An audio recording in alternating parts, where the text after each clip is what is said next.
morning, everyone. There's been a massive breach of the U.S. telecommunications system, meaning phones, meaning your text messages, meaning your phone calls. Now, the FBI and CISA and the U.S. Cyber Defense Agency, they're actually sending a warning out right now to people who use iPhones, people who use Android phones, to no longer send text messages to each other. And they're warning to instead start using encrypted chat apps, things like, for example, Signal or other things like that. This warning comes amid a large-scale telecoms breach in the United States, again by Chinese hackers. And the CCP agency allegedly involved in the cyber attack is important. It's tied in with the Chinese regime's Ministry of Public Security. That's notably the Chinese agency that runs the overseas secret police stations, meaning this is a domestic spy operation and may tie into that as well. It also ties into the CCP's overall three warfares program. If you've never heard about it, you need to hear about it. I'll be talking about it today. And also in other news, folks, a new Senate report has found that just 6%, that's right, 1, 2, 3, 4, 5, 6, not many, 6% of the federal government's workforce report in person on a full-time basis. And this is also why, while close to 1/3 of federal workers are actually remote on a full-time basis, 1 out of every 3. Let me know your thoughts on this number. Do you think it's reasonable? Do you think they're maybe more effective working at home? Or do you think they should be required to come into the office? Let me know in the chat. I'll be going to these stories and more today, so let's dive into it. First of all, on the recent breach. A new warning is being sent out to Americans to stop sending text messages. Don't do it right now. They're saying it's too dangerous if you're using an Android phone or an iPhone. And this is amid a large-scale breach of U.S. networks by Chinese hackers. The FBI, CISA, the U.S. Cyber Defense Agency, they are now warning mobile phone users, use encrypted apps for chats and calls amid the current breach. Not forever, but while this breach is ongoing. Forbes said this.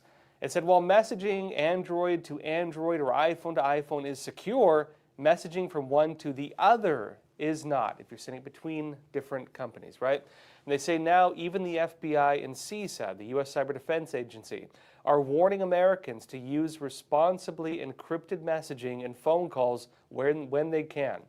And notes the backdrop is the Chinese hacking of U.S. networks that is reportedly ongoing and likely larger in scale than previously understood. It notes that fully encrypted communications is the best defense against this compromise, and Americans are being urged to use that wherever possible.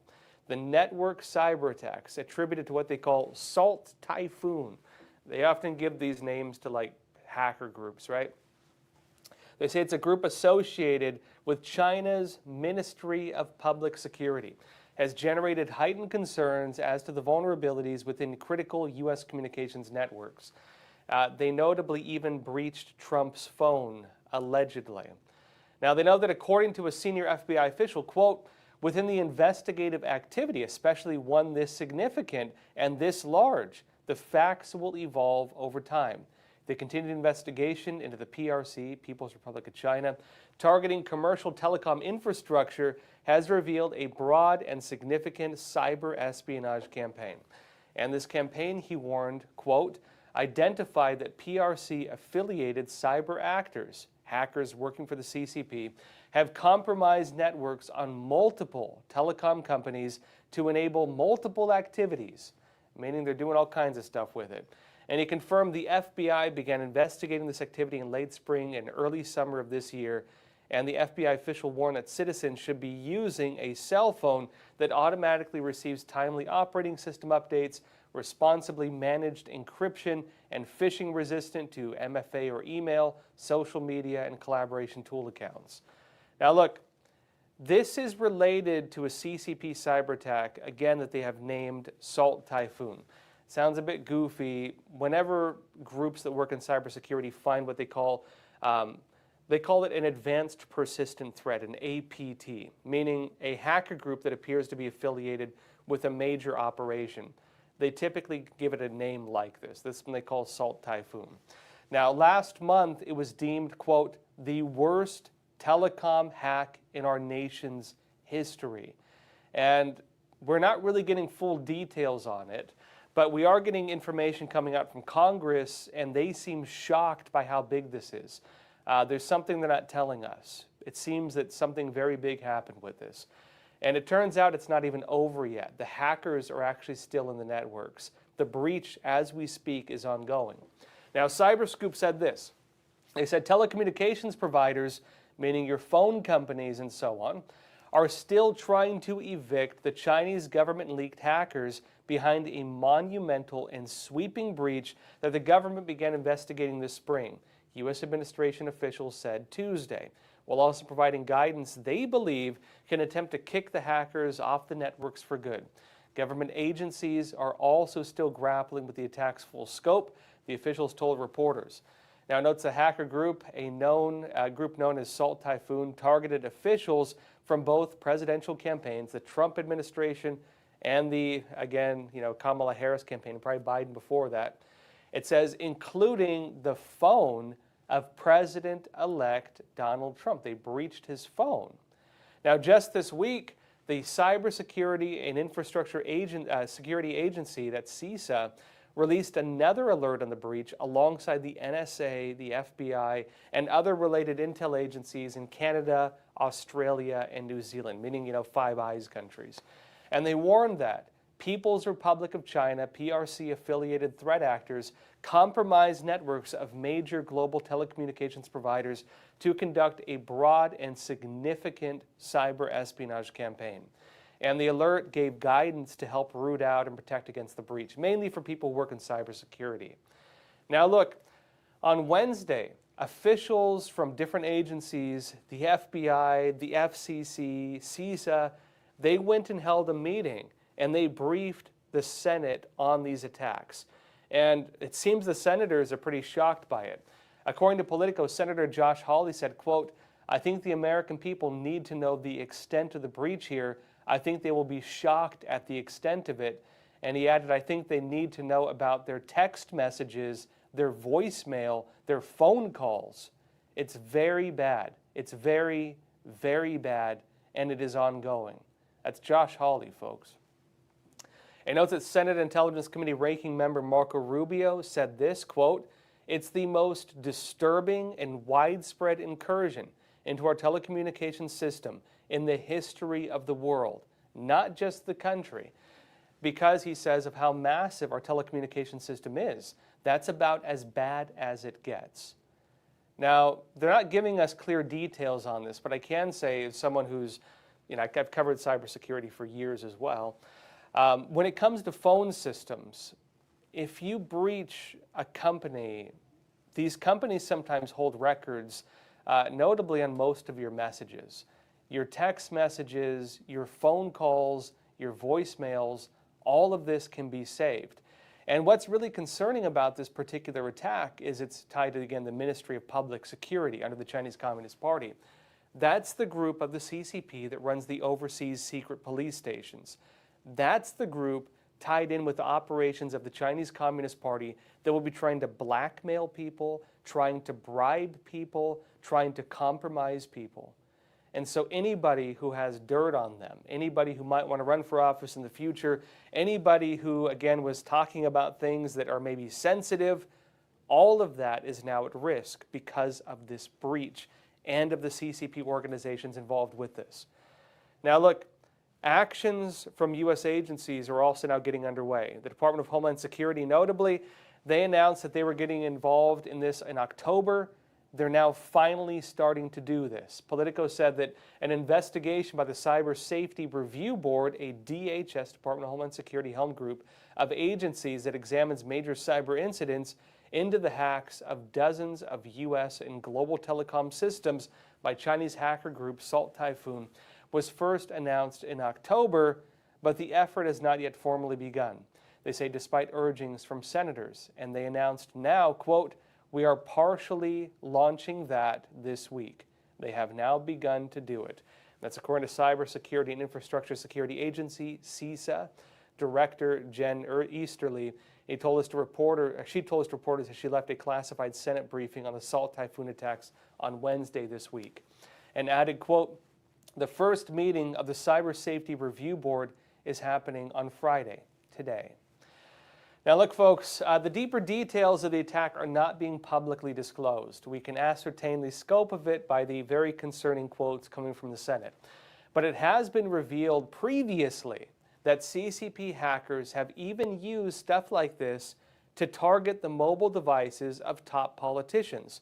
We now know that this particular operation breached the phones of President-elect Donald Trump and Vice President-elect J.D. Vance. Now, this is something else important to note. Which country was trying to assassinate Donald Trump when he was on the campaign trail? According to Donald Trump himself, according to the FBI, you had Iran trying to assassinate him. Which country also breached the phones and communications of President-elect Donald Trump when he was on the campaign trail? Also Iran. Which country is one of the two main allies of Iran? Well, Russia and China. And so if the CCP was able to breach this, it's possible this could tie in also to those operations with Iran, which the CCP is running very heavily right now. This could relate to things much larger than what we're currently being shown. Now, look, I would personally also add that the CCP agency allegedly involved in this is deeply, deeply important. Again, as I briefly mentioned, this is tied in with the CCP's Ministry of Public Security, not to be confused with the Ministry of State Security. The MSS, Ministry of State Security, those were the ones that do, for example, Operation Fox Hunt, where they were hunting down people in the U.S., trying to get them to kill themselves, threatening their families back in China, and so on. The MPS, Ministry of Public Security, this is the one more tied into domestic espionage. This is the group working within the United States that's running, again, these secret Chinese police stations. This is the group trying to compromise Americans. And by extension of that also, it's the CCP agency that would tie into the CCP's United Front Work Department and its entire network of operatives. These people work to blackmail Americans, they work to bribe Americans, they work to compromise targeted people within the United States and within our government. That's the United Front tied in again with the Ministry of Public Security. Notably on that, when they were running these secret Chinese police stations, those were running through United Front organizations, right? Front operations. Now, like aside from the possible leak of classified information to the CCP also, the nature of this breach, in my analysis as somebody who's been studying this almost 2 decades now, the nature of this breach could see the Chinese Communist Party's overseas agents, and there's a lot of them, trying to use this to launch targeted influence campaigns against Americans, against our politicians, against business leaders, against anybody they want to target. And they may even use the CCP's networks to feed information to influencers like YouTubers or so on, or even journalists in various U.S. news outlets, which is something we've been seeing them do recently. The CCP has been doing this recently. Now, the Chinese Communist Party also has large-scale programs related to this. For example, it has what is known as the three warfares. The three warfares I would call the Chinese Communist Party's primary weapon against the United States. And unfortunately, the three warfares is not very well known. I've only really seen it talked about within defense circles, and even then within a very niche segment of defense circles that specialize in looking at China. This is not widely known, but the three warfares is the main tool the Chinese Communist Party will use against the United States. Now, this program was officially adopted into the CCP's military strategy back in 2003. They actually recently updated it, just last year, the year before. The three warfares are defined as psychological warfare, media warfare, and legal warfare. And it works by the CCP manufacturing narratives, right? Psychological warfare. You create an interpretation of an issue and attack points. They feed those narratives to foreign news outlets or influencers. Think major U.S. media, the big corporate media. Think, for example, YouTubers or online influencers. Think of those TikTokers the CCP is inviting to China to go and become propagandists for the CCP. Think of those YouTubers writing glowing reviews. It's those people. They then use crafted legal strategies, manipulating this propaganda to begin sparking legal actions against targets. That's where the legal warfare element of this comes in. The purpose of propaganda is to elicit a political response. The three warfares is a tool of what you would call political warfare, the waging of war to undermine the political system or to destroy targeted groups or targeted people in the United States or within any target.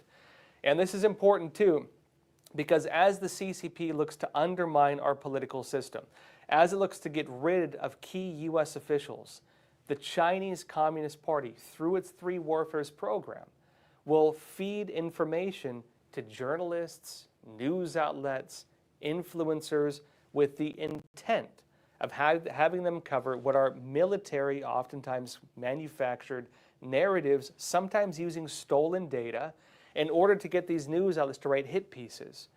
And this is important because if you have American news outlets doing hit pieces on politicians, if you have them doing hit pieces on key individuals, and that information has been fed to them by maybe anonymous sources, it's possible the CCP is behind this. The CCP publicly has named this program. They call it publicly the three warfares. This is not a secret. Now, a key program of this, it's under the Political Warfare Department of the Chinese Communist Party. That used to be called, the former name of that department of the Chinese military that runs this used to be the General Political Department. They reorganized it, and they now call it the Political Work Department, and that's under the Central Military Commission. They reorganized it back in 2016. And basically, what happens is this. The Chinese Communist Party military, the Political Warfare Department, they work to craft psychological warfare narratives. Some of that will be fed with stolen information. They get dirt on people because they stole it. Various branches of the regime will work to gather such intel, such as through cyber attacks, such as through studying, foreign law, and they have entire branches of their government that study American law and look for ways to exploit it. Then they feed all that stolen information through other branches, oftentimes the United Front Work Department, which includes the CCP's vast networks of front organizations. These are NGOs, non-governmental organizations, it's spies, it's every single government official, every single journalist, every single business leader who they have managed to compromise over the years. All these agents of influence of the CCP masquerading as people who are online influencers or journalists or public figures who have been compromised, right? They will feed it to them with the intent of creating a political or legal action. That network notably also includes the secret Chinese police stations, the CCP's various agents of influence who can be mobilized notably for operations including harassment, bribery, blackmail, and other activities the CCP carries out against its enemies.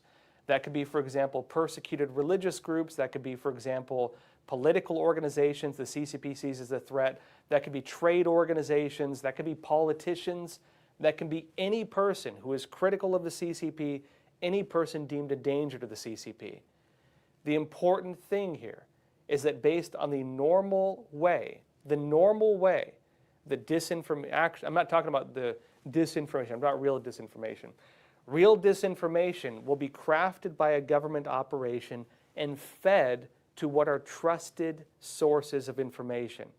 Major news outlets in the United States will be fed these narratives. And they, using the veil of journalism, will carry out CCP operations on their behalf. That's how the three warfares works. Now look, just a couple months ago, in fact, in October, the U.S. House Committee on Oversight and Accountability, they even released a 300-page report on the CCP's programs for this, notably for political warfare. And the government warned that, quote, Federal agencies urgently need a government-wide strategy to face this form of unconventional war being waged against us by the Chinese Communist Party.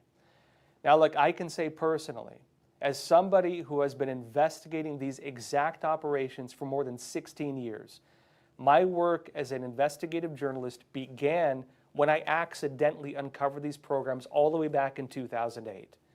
The CCP's programs for this, political warfare, subversion, tied in with the Three Warfares program, this is the greatest threat the United States currently faces.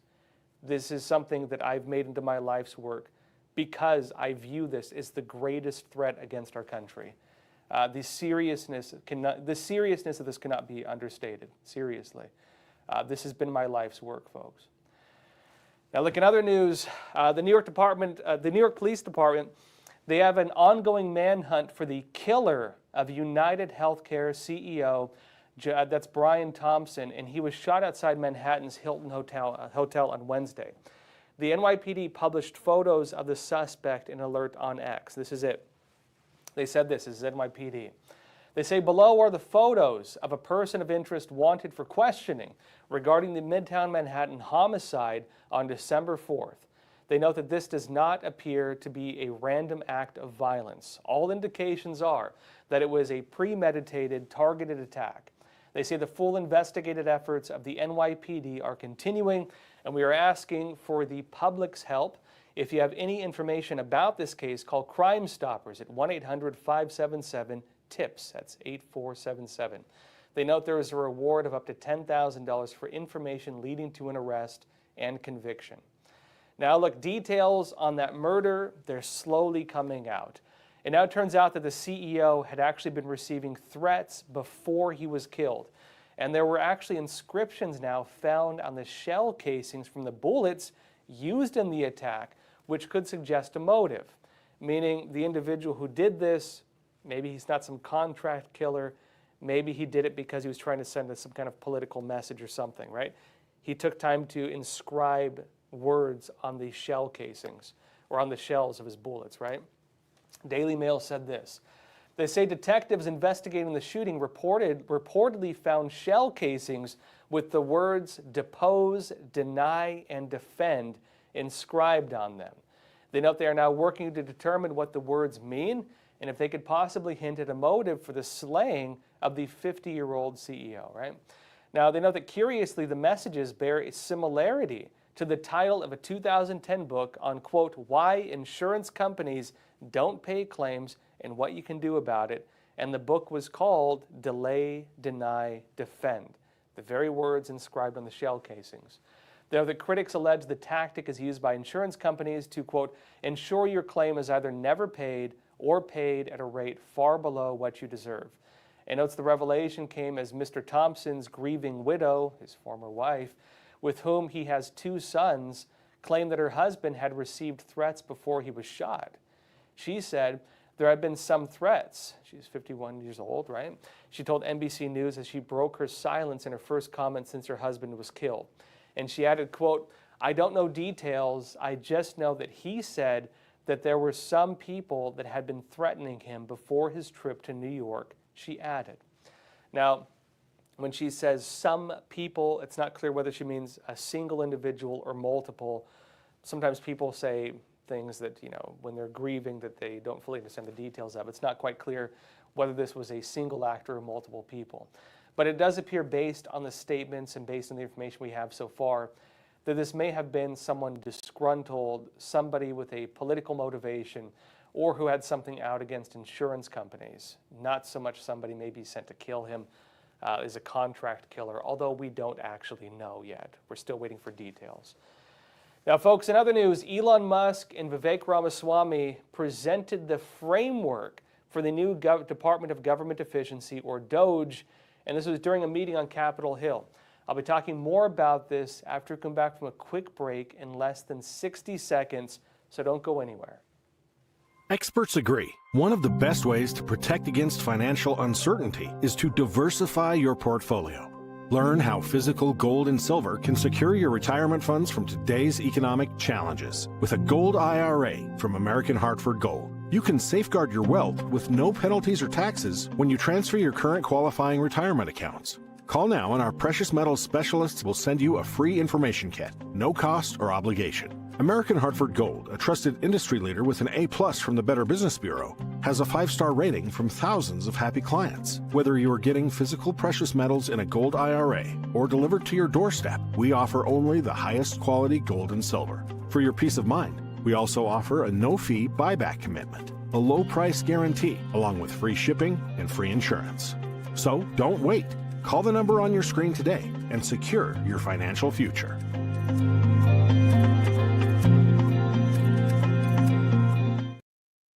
Welcome back. Doge is now coming together, folks.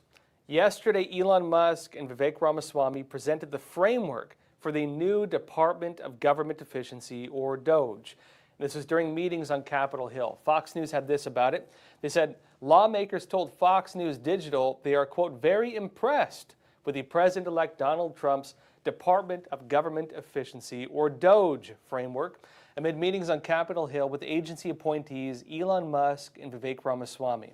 Now, they note that Senator Joni Ernst, a Republican from Iowa, chair of the Senate's DOGE caucus, which they've now formed, led a meeting with senators Thursday to unveil a 60-page cost-cutting proposal. Only 60 pages, not too bad, right? That Ramaswamy was present at the meetings while Elon Musk simultaneously sat down with incoming Senate Majority Leaders, Senator John Thune of South Dakota. And this is a quote from Senator Rick Scott. He said, quote, I'm very impressed with what Elon and Vivek want to accomplish, he told us to Fox News Digital after leaving the DOGE caucus meeting. And he added, quote, I can't talk about what they're going to be proposing, but I've known them for a long time, and I think they're going to do a great job. And look, while senators, it says, who attended the meeting would not reveal specifically where DOGE intends to cut costs, they all agreed that the conversation was productive. This is Senator Ted Budd. He said, it showed a lot of us are on the same page. And he added, quote, we need to make government serve people again. Senator Roger Marshall, Republican from Kansas, told Fox News Digital that DOGE is rolling out, quote, hundreds of ideas. And these are aimed towards achieving a, quote, balanced budget, something we've not seen in a very long time. Now, Senator Tom Tillis, another Republican, North Carolina, said, quote, we talked about a lot of things. This is the very beginning of a process that, if we do it right, will be ongoing. So right now, we are just talking about the art of the possible. And Tillis, it says, added that he believes Democrats will come on board with DOGE. Now look, also on this note, a new Senate report could be lending a hand to possible future cuts to government spending, which is expected to also include plans to cut jobs and possibly even discard some agencies in their entirety. In fact, they're talking about reducing the number of agencies to like just 99. They want to get rid of like 1 or 3/4 of the government's agencies. And so you could see a massive reduction in government agencies. Now, a Senate report found that only 6% of federal workers actually even show up on a full-time basis, meaning that most of our government employees don't even show up in person to work. That's right, folks, 6%.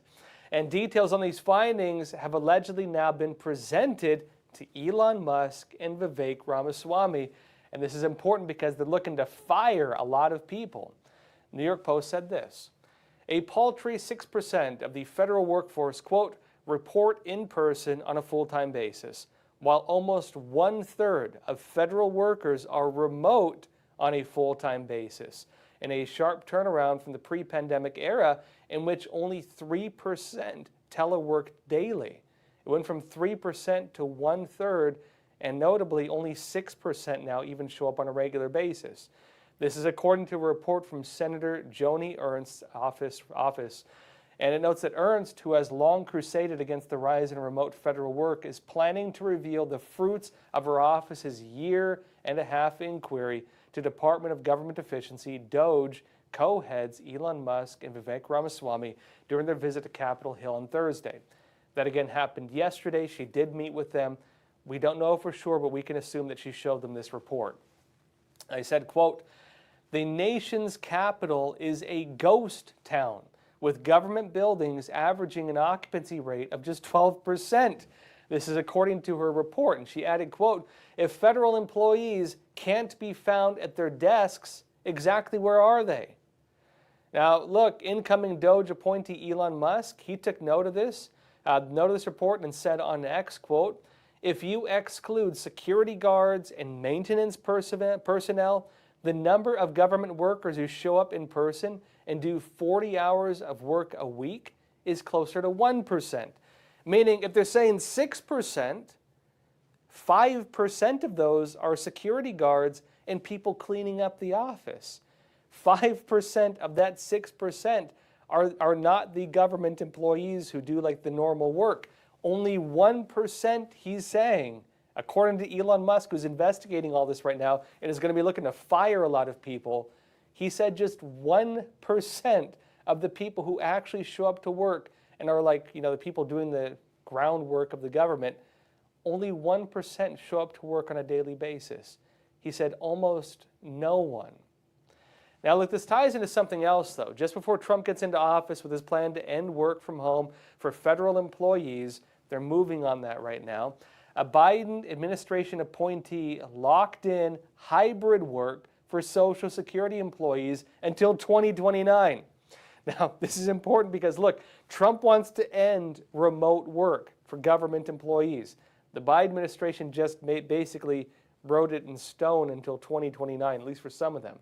Bloomberg said this: a Biden administration appointee has agreed to lock in hybrid work protections for tens of thousands of Social Security staff, part of a slew of organized labor efforts that complicate President-elect Donald Trump's efforts to reshape the federal workforce.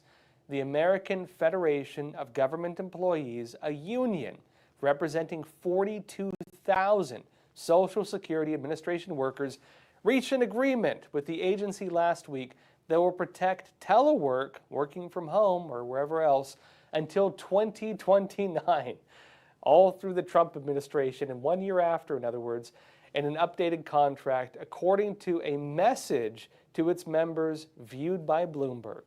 It notes the new deal signed by President Joe Biden's just departed SSA Commissioner Martin O'Malley will let workers, quote, maintain current work levels of telework, AFGE chapter president Rich Coulter wrote. It notes as well that under those current arrangements, in-office requirements range from 2 to 5 days per week, varying by job, according to people familiar who spoke on condition of anonymity because of the new agreement has not yet been publicized.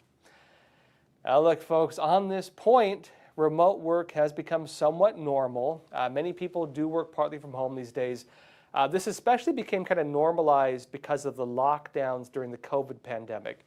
Many of us were stuck in our houses. You might remember, some of you watching Crossroads at the time, I was doing this show from home. You had my bookshelf in the background, drinking tea with me. You might remember. But many businesses are trying to phase out remote work. There's a big concern that it reduces work efficiency.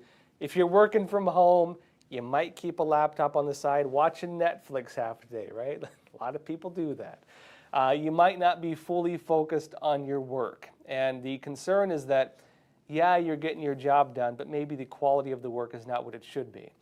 And look, as the name of the Doge department suggests, the incoming Department of Government Efficiency, well, efficiency is going to be a big focus. And if you are doing an inefficient, if your approach to work is inefficient, you might risk losing your job when Doge comes in. Now, some people have noted that after Elon Musk bought Twitter, you know what he did? Elon Musk bought Twitter. He then set aside time. One of his first actions was to hold very brief meetings with every single employee of Twitter. He took about 3 minutes per employee, and he asked them, show me what you're currently working on.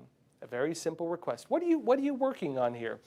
And we don't know the details of those conversations, but we do know that Twitter had many people who were working on, for example, content moderation or different political policies like pushing ESG or other agendas or DEI. You had some people who probably weren't doing much at all. I can tell you a lot of big tech companies, I know because I know people who work in them, some of them have like napping areas. Some of them allow you to work on side projects while you're at work. Many people in those companies don't really do a whole lot of work for the actual companies. And it's not clear whether that was the case for Twitter, but what we do know was that after Elon Musk sat down and talked with all of them for about 3 minutes, he then laid off about 6,000 people. That's about 80% of the entire staff of Twitter. Some say he actually laid off about 90% of them. He got rid of most of the employees after he actually sat down and met with almost all of them. Now, we don't really know what the Doge plan is going to be. We don't know what he's going to be doing, but we do know that it could suggest that some cuts to government spending are underway, and we could see those cuts also mean people who are not working efficiently, because the very name of the Doge department is the Department of Government Efficiency, meaning that's what they're going to be focused on, folks. That said, hit the like button, leave a comment. Let's jump into some questions. And so if you have questions, comments, leave them in the chat. We'll jump into them right now. All right. Science Chick 72, you're saying you're fired. And anybody who watched The Apprentice with Donald Trump might remember that line. It's kind of funny. It feels like ancient history now. You know, Donald Trump, aside from everything else he's done, he used to be a reality TV show host, and his big line was, "You're fired." The focus of that reality TV show was a process of elimination for people working like in a corporate environment. And they would do like different tests, different jobs, and they would have to fire somebody at the end of each one depending on who did the worst job or who was deemed to have done the worst job. Right? Anyways, what a time to be alive, right? Notably as well, Elon Musk has also now declared that he rewatched the movie The Office, or was it Office Space?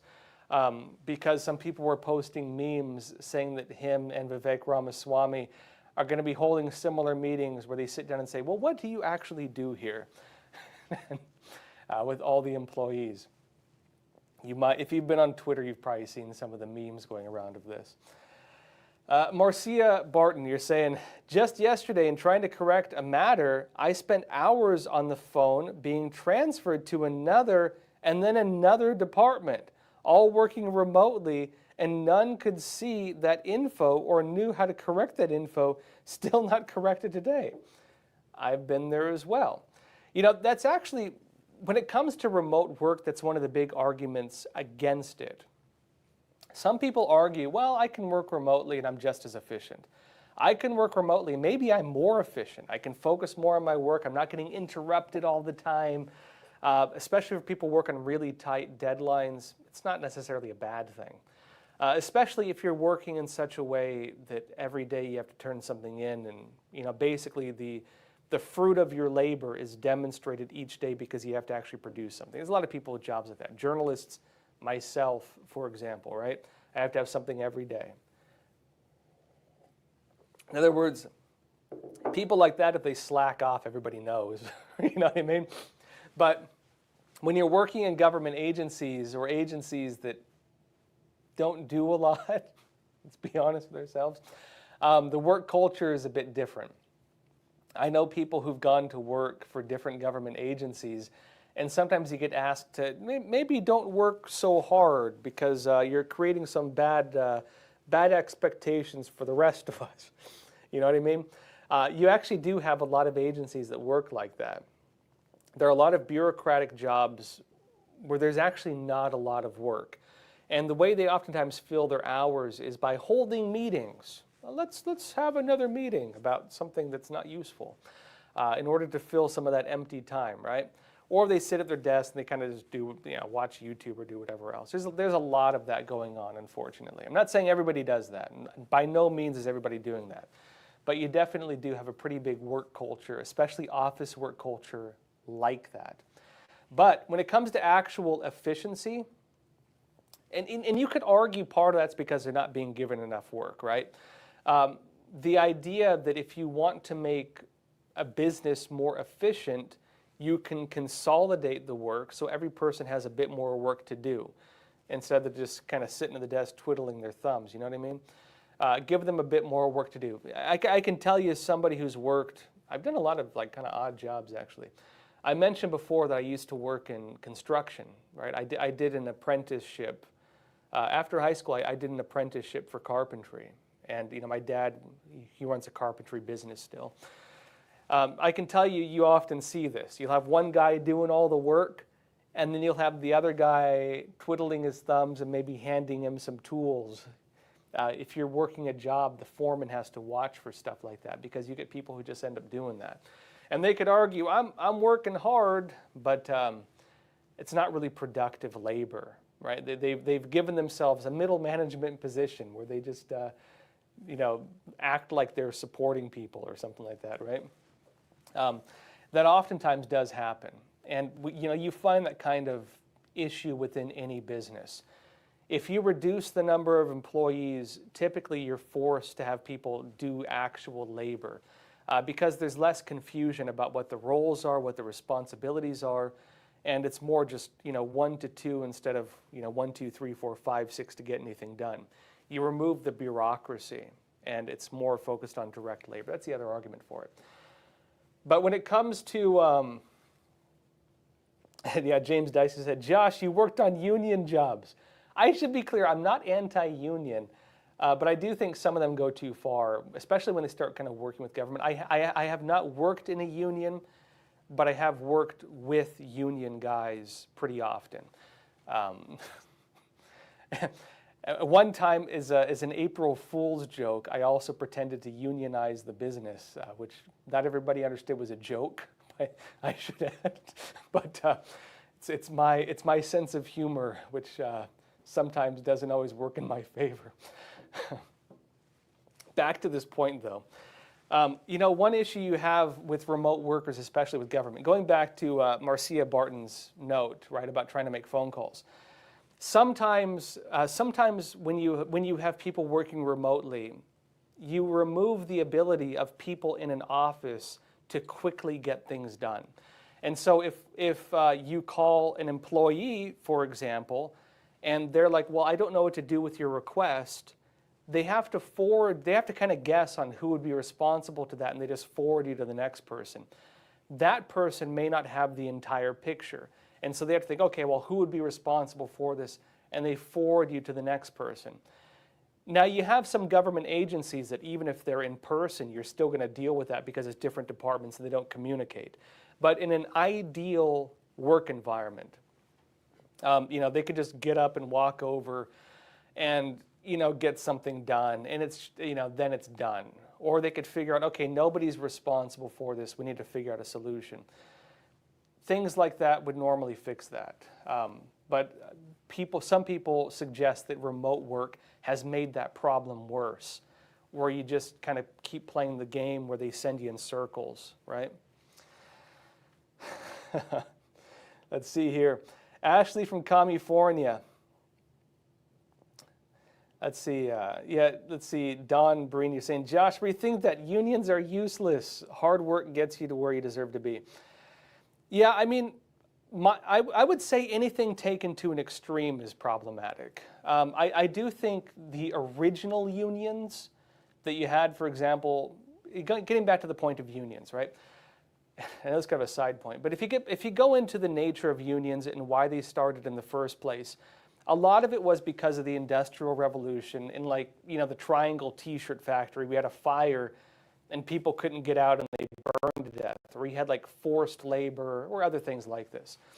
Now, I would argue the world itself has changed enough since that time that a lot of those problems would have been fixed by the very nature of the development of industrialization. And maybe the problems we had in the early days of unions would have been fixed. I think these days, my personal view on it is that unions go wrong when they get into syndicalism. Syndicalism being a form of socialism, socialism enforced through workers' unions. You have some countries that are crippled by this, especially if you go into like parts of Latin America. There are some Latin American countries that are basically controlled by the unions. Some people argue that New York City is crippled by unions. It's very hard to do anything. The debates with government and pensions, they basically eat up a lot of the city budget. The unions stop the city from moving in many regards. And also, if you don't want to join a union, you get pressured. They will protest outside your business, they'll pressure you, they'll threaten you sometimes, and it becomes almost like a mafia. That side of unions I do not support one bit, where they really just become like a mafia. You unfortunately have some that are like that. Not all of them are like that. There are some very good unions also. I've known some very good union guys as well. So by no means are they all like that. The other side is when government begins regulating unions to the extent that unions basically become like government branches, where the government actually, through regulation, will force workers within an industry to join a union.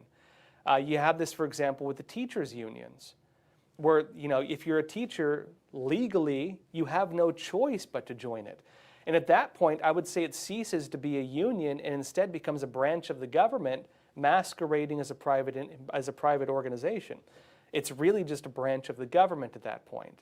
And the problem you have then is that you as a worker are forced to pay into it as if it's an additional taxation, forced by the government to do it through regulation. I know Trump tried overturning it.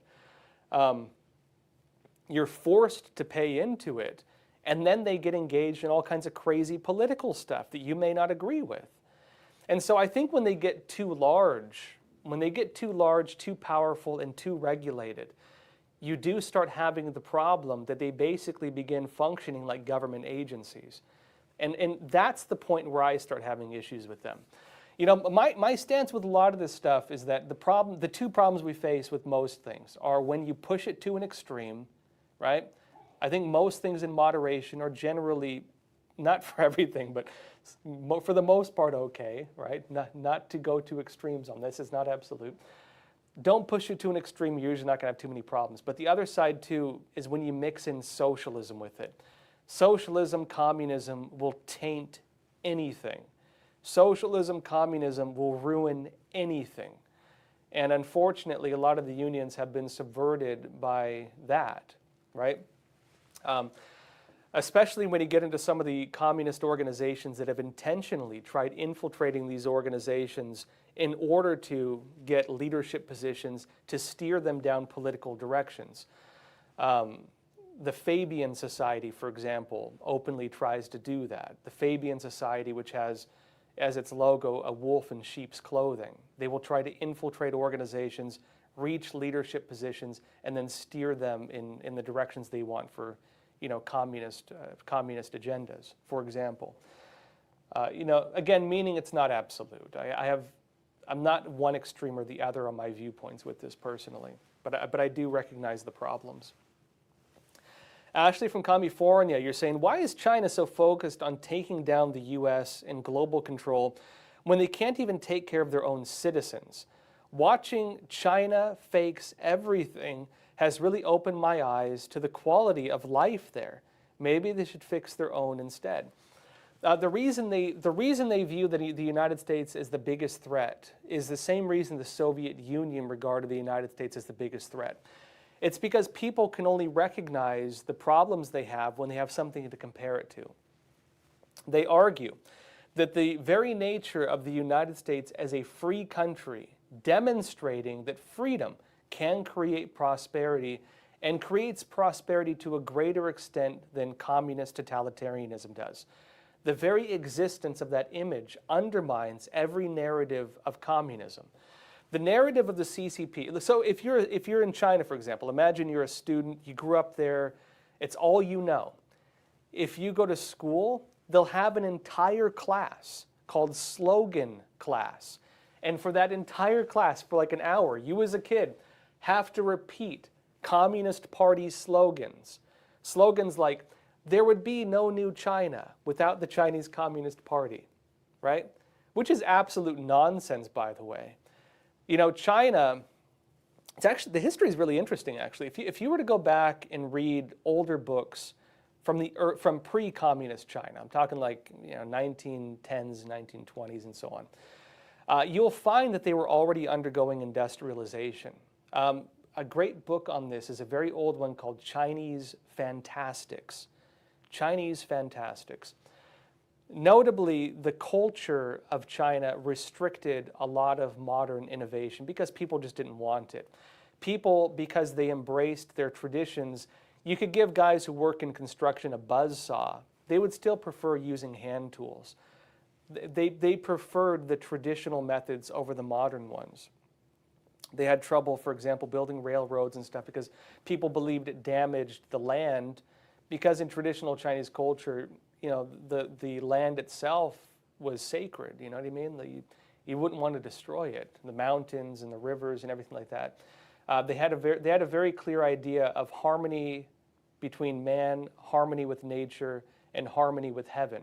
Right? That was the whole idea. If you read about the history of Shanghai, for example, a lot of people don't know this. Shanghai was actually mostly built by a Jewish community. Part of that had to do with the Opium Wars, because a lot of the groups that ran it were Jewish, and part of the negotiations for the peace deal gave those families control of Shanghai. And so Shanghai, as a business center, was really it was a big Jewish community, and really helped modernize China before the Chinese Communist Party. You had areas in Hong Kong and elsewhere that were very westernized. Cars, modern suits, everything. And so before the Chinese Communist Party, you already had a modernization taking place. Also, if you look at the quality of life, they did undergo a period of anarchy, which is what people point to when they talk about how bad life was. Because the last dynasty collapsed before the rise of communism, right? So there was a period of anarchy. That time was not too great for them, of course, as you would imagine. But look at the rest of the world. Europe developed just fine. Yes, you had communist countries, but I would argue the communist countries developed in much worse ways than the free countries. Look at the difference between East Germany and West Germany, for example. Look at the difference between North Korea and South Korea. A clear view of a communist country and communist development versus free world development. Look, for example, at the shifts in Japan. Did they need communism to have the new Japan? No, they did it without communism. They did it with the free market. And they did it more effectively as well. A lot of the benefits that created the prosperity in China were not from the Chinese Communist Party. The benefits came during the reform and opening up, where they opened up to foreign trade, and ironically, a lot of the Western world created the prosperity of modern China. The CCP did not do that. All the CCP did was relinquish some of the communist controls, which let in foreign capitalism, and capitalism created the, quote-unquote, new China. To that point, though, people in China see this. And so when they're like, well, when they start waking up and like, well, the CCP didn't really do this. America brought most of the business. The West brought in most of the foreign investment and the benefits we receive. Foreign trade and foreign manufacturing created most of the businesses that have created the prosperity that some of us enjoy. They still have extreme poverty in most of the country, but some people enjoy wealth. But that all comes through capitalism. It all comes through foreign trade. It all comes through like America, ironically. And so when people start recognizing that and they're like, well, the CCP doesn't really do anything. It's like a parasite. It just feeds off us. It persecutes us. It restricts us. And then they're like, well, what would life be like without communist China? And then they look at Taiwan, the same people, right? Chinese people, not all of them, but historically a lot of them are Chinese. You of course have Maori there as well. In fact, actually, the Maori throughout the Pacific Islands actually originate from Taiwan, including Hawaiians apparently, they allege. And so, the Maori people, then of course the Chinese, people in China look at that and they say, well, Taiwan is one of the top economies in the world and they did it without communism. They used to look at Hong Kong, a former British colony, and they're like, wow, those are Chinese people just like us.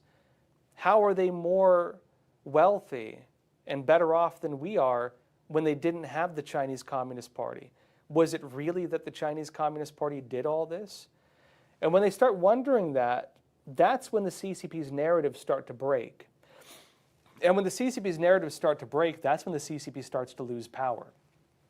Communism has always declared, going back to Karl Marx, that you can only achieve true communism once it is achieved everywhere. You have to destroy it everywhere, everywhere in the world, every corner of the earth, in order for communism to, quote unquote, succeed. The reason is, once you do that, there's no place else to run. The reason is, once you do that, people have no ability of comparison. You can no longer look somewhere else and be like, wait a minute, life is better there, so is what I'm being told actually a lie? You need to remove the ability of people to question their reality. You see what I mean? They want to create kind of what Orwell warned about in 1984, where people don't really have any means of comparison anymore. Oceania, and the communist state, it exists everywhere, and this is all there is, and you have no ability to see beyond it. That's why they hate America so much, is because it gives people the ability to see beyond communism.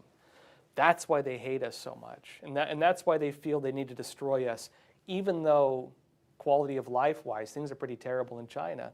And again, as you note, China fakes everything, worth watching also. Again, if they have nothing to compare it to, that's all they know. And so they want to destroy America because of that. Realitysreal.com, you say the straightening is harder to improve than the bending. Yes. Actually, I used to have a slouching problem when I was younger. These days, I have pretty good posture. If I lean against a wall, I lay flat against it, for example. But I remember when I started working on my posture, it was very painful. You start having back pain. When you begin correcting yourself, it's a difficult process. It's very easy to start bending. It doesn't hurt to bend. It might even feel a little comfortable. But straightening yourself out and correcting something tends to be painful.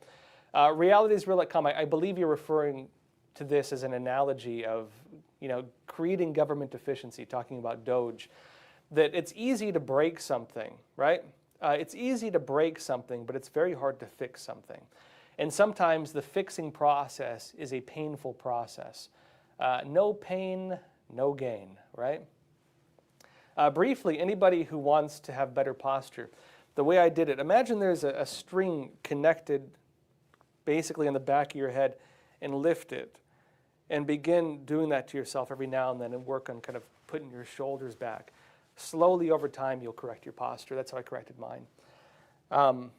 See, California gal, you're saying teachers' unions are really bad about getting political. That's one of the big problems in California. Yeah. So my grandfather on my mom's side, who's no longer with us, he was an interesting guy. He was a gym teacher at a school for troubled youth. It was a school called Santana in Santee, California. And, he and I talked about this a bit. He did other things too. He ran a construction business. He did sales. He did used cars and so on like that. But his main job was a teacher. And he and I debated a bit about teachers' unions, because he would argue, look, if you're gonna enjoy the benefits of being part of a teachers' union, you should pay into it. And he said, why should people who get the benefits of what the union fights for not have to pay into it? You get more out of it than you put in. My counterpoint to that was, while the teachers' unions are deeply politically active, and they do a lot of things that I would disagree with. I don't want to pay into an organization that uses my name to advocate for things I don't support. And after time, we kind of found a middle ground with this. I think we came to agree that unions have some value, but when again taken to an extreme, they are problematic. And maybe you shouldn't be forced to join them. Maybe there should be rules not only preventing the government from forcing you to join, but also preventing the unions from trying to strong-arm people into joining.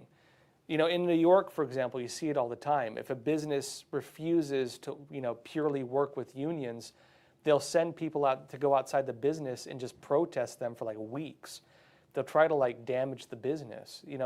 For me, that's like mafia. That's like what a mafia does. You know what I mean?